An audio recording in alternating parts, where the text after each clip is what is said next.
Good G mga koys, SMB player revamp kasama ang import, Inlex activated Bulik ang Taulaba. Ito ang ating pag-uusapan sa video natin ito. Ngunit kung bago ka pa lang sa aking munting YouTube channel ay humihingi po ako ng likes, share and subscribe. Maraming salamat in advance. So narito naman ang latest team standing ng PBA Commissioners Cup 2023 to 2024 kung saan nangunguna pa rin ang Magnolia na may 7-0, Phoenix 6-1, Meralco 5-1, Ginebra 4-2, Northport 5-3, San Miguel 3-3, TNT 2-3, Terra Firma 2-4, Rain or Shine 2-5, Inlex 2-5, Blackwater 1-6 at ang Converge ay nasa dulo na wala pang panalo sa 6 na laban. So unahin natin itong balita ng Spin.ph patungkol dito kay Robert Bulik kung saan na-recruit nga ito ng Inlex Road Warriors sa pamamagitan ng trade sa Northport Batang Pier. So ngayon ayon nga dito sa balita ng Spin.ph ay very thankful nga itong si Robert Bulik dito sa nangyari nga sa kanya, at ayon nga sa kanya blessing in disguise nga itong pagkakatrade sa kanya ng Northport Batang Pier papunta dito sa Inlex. At the same time isa rin itong pag-welcome sa kanya sa pagbabalik nga dito sa PBA matapos ang kanyang Japan B-League.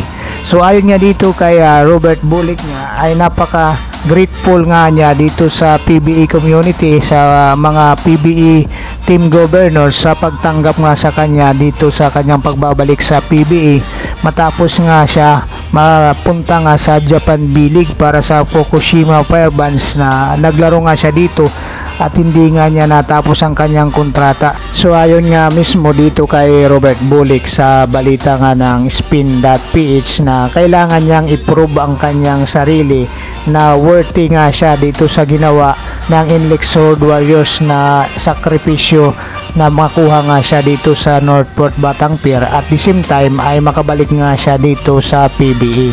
Ayon nga rin sa kanya, ito nga daw ang kanyang goals na maipakita dito sa Inlex Road Warriors na tama ang desisyon nila na kunin siya at ang mga sinakripisyong mga players katulad nitong kay Bin Adamos, kay Chris Rosales at saka dito kay Don Troliano ay hindi masasayang ayon mismo dito kay Robert Bulik.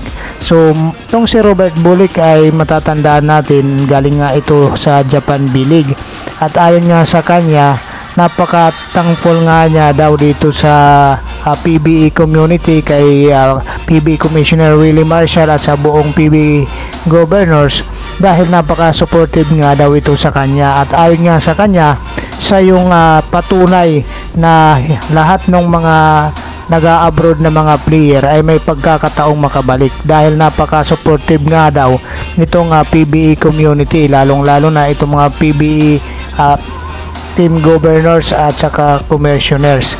So yun ang pinipinpoint ngayon ni Robert Bulik at ang kanyang goal nga lang dito ay ito nga ma-improve nga niya dito sa kanyang team na Inlex Road Warriors na ang expectation sa kanya ay maipakita nga niya dito sa pamamagitan nga ng kanyang magiging performance sa laban. So asahan nga natin na si Robert Bulik ay maglalaro na nga ngayong Merkules.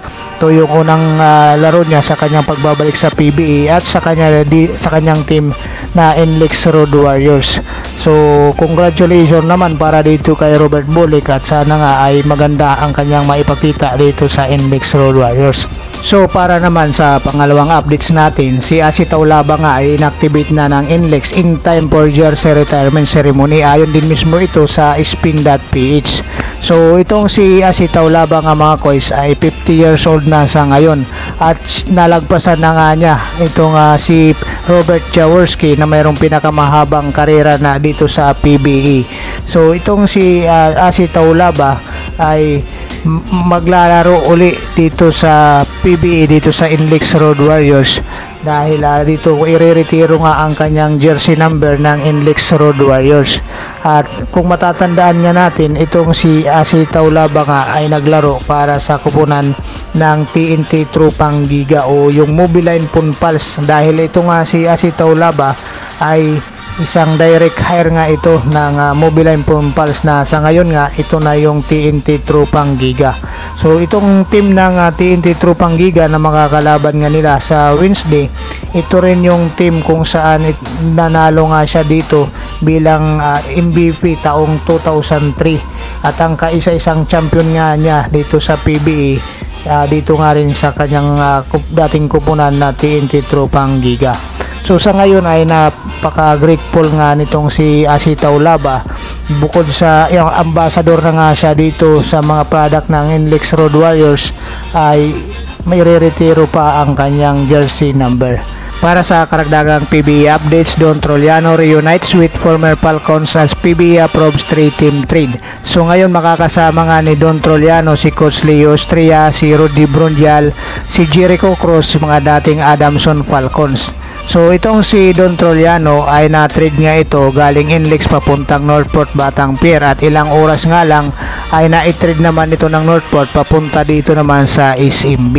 So ito naman ang patunay sa ngayon na itong SMB ay nagkakaroon na nga sila ng tinatawag na player revamp dahil nga hindi naman maitatangging mga coach dahil itong SMB ay mayroon ng tinatawag na aging ang kanilang mga player. Nagkakaedad na nga itong kanyang mga player lalo na sa wing position. So itong si Don Troliano in time, ito maganda ang pagkakapasok nito dito sa SMB dahil sa ngayon nga ang SMB ay prone nga sa injury itong mga player nila. At may nagkakaedad na rin itong si Marcio Lasater. So malaking tulong itong si Don Troliano dito sa SMB sa kanyang opensiba at saka depensa. Alam naman natin itong si Don Troliano dito sa NLEX Road Warriors ay isa ito sa mga star player nga nila dito sa NLEX Road Warriors at malaki ang inaasahan na magiging tulong nitong si Don Troliano dito sa SMB. At the same time mayroon na silang tinatawag na chemistry dahil mga kasama nga ito ni Don Troliano sa Adamson Falcons itong kaniyang coach at saka mga dating player na sina Rodney Brunial at saka itong si Jericho Cruz. So ngayon mga coach, pumunta naman tayo dito sa balita na ang SMC ay magpapalit ulit ng kanilang import. Ito nga ay ayon mismo dito sa source natin na spin.ph.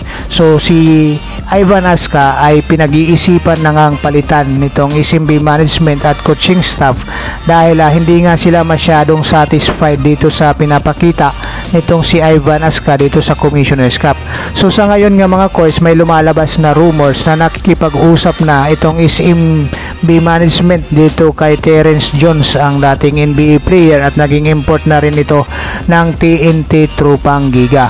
So sa ngayon nga mga coach, disclaimer lang, ito ay rumors pa lang itong patungkol nga dyan sa ating nakalap na balita dito sa Kuliglig na itong si Terrence Jones at saka yung SMC ay mayroon ng pag-uusap patungkol nga dito sa kanyang pagbabalik PBA dito nga sa kupunan ng SMB bilang kapalit nitong kanilang import na si Ivan Aska dahil simula nang ma-injury itong si John Mar Fajardo ay tila nga ba na-expose na nga ang kahinaan nitong si Ivan Aska dahil dalawang bisis nga silang natalo dito sa huling laban nila. Ang masaklap pa nga dito mga koys ay natalo sila na sa Northport Batang Pier, which is import list nga ang Northport Batang Pier sa laban na yun.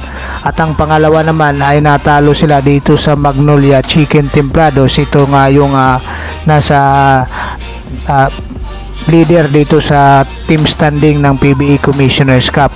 So dahil dyan, nag-aalanganin na nga itong SMB dahil nasa kalagitnaan na sila ng team standing na mayroong 3-3 win-loss record. So ito nga mga koys ay mayroon na talagang plano itong SMB na palitan itong kanilang import na si Ivan Aska. So antabayanan na lang natin mga koys sa mga susunod na araw o oras kung maglalabas na ng official statement itong SMB patungkol dito sa pagpapalit nila ng import. Maraming salamat.